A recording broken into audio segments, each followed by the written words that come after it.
next we're gonna ask Jijy, can you tell us how can HRs, protect themselves from any sort of, protect data from any sort of cyber attacks and other threats? Yeah, I think the functional aspect you've already heard from Dr. Raghuveer. I'll go on the technical aspects right now. So basically, look, I mean, the employee information, wherever the employee information is residing in the organization's ecosystem, it could be lying on the machines, individual machines of the people who are in the HR function, various functions of the HR department. It might be lying in the mailboxes. It might be lying in the HRMS softwares or servers. There may be shared folders where the information might be lying. The so first of all, the information about people are scattered all across the organization. Even if the organizations have very matured information lifecycle management process, having said that, the need, so it's not just about cyber security you need to address. You need to also address the data protection aspects as well, right? So one is, of course, cyber is primarily going to solve your interventions from the external sources, through ransomware and multiple different sources. But I talk in general, right? So first of all, if someone in an HR function is a custodian of information, on his or her laptop, then you need to have the relevant. So first of all, you can always have technology systems which can actually discover and classify the information on lying on the machine, right? So there are several tools available which can be deployed on such machines where the information can be found. So that is the discovery part. And once the discovery is done, then of course, so even if, so first is the people who are sensitive, they are trained, they can classify the information correctly, that this this particular machine has, or these are the files in which the personal information about the people are lying. Or if you have matured technology tools, data classification tools, that can, you can define rules which can actually automatically do a scan and tag the files which are having personal information. So that is one aspect, right? So um, so one is classification.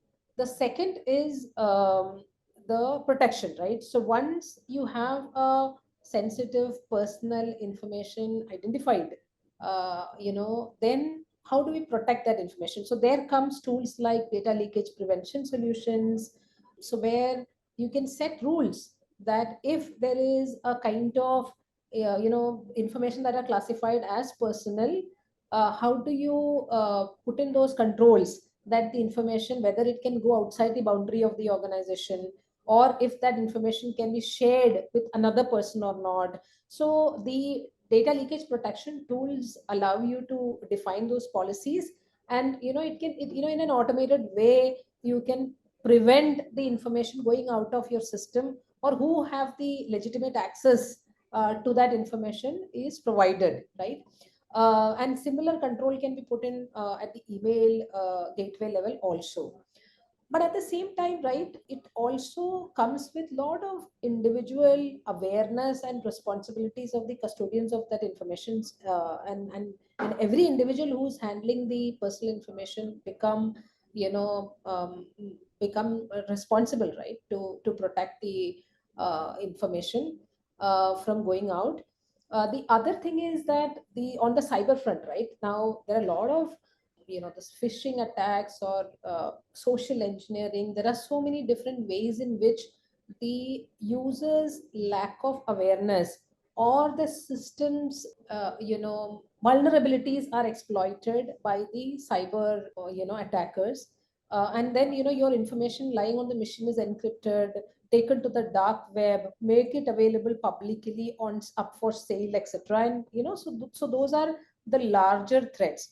Now, having said that, so that is on the protection front. But I do think that apart from protection, this law also talks about several other responsibilities which the data fiduciary means the organizations who are actually holding the information need to be careful of the mechanism in which the consent is taken, the preserving the consent, the validity.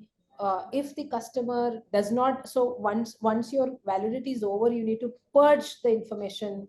So the constant data lifecycle management becomes very critical. So all these need to be enabled through certain pieces of technologies also, right? So I think, and then the other aspect is that if you are a large data fiduciary, the people and large data fiduciary has got definitions, right? It's depending on the size and scale of the data that you process, the sensitivity of the data that you process, etc.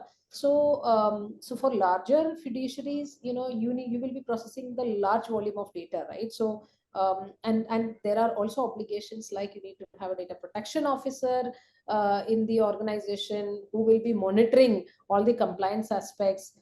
Regular audits need to be conducted, external certifications need to be sought. So both technologically and process compliance perspective, and of course, the people awareness is the most important aspect. Together will solve it.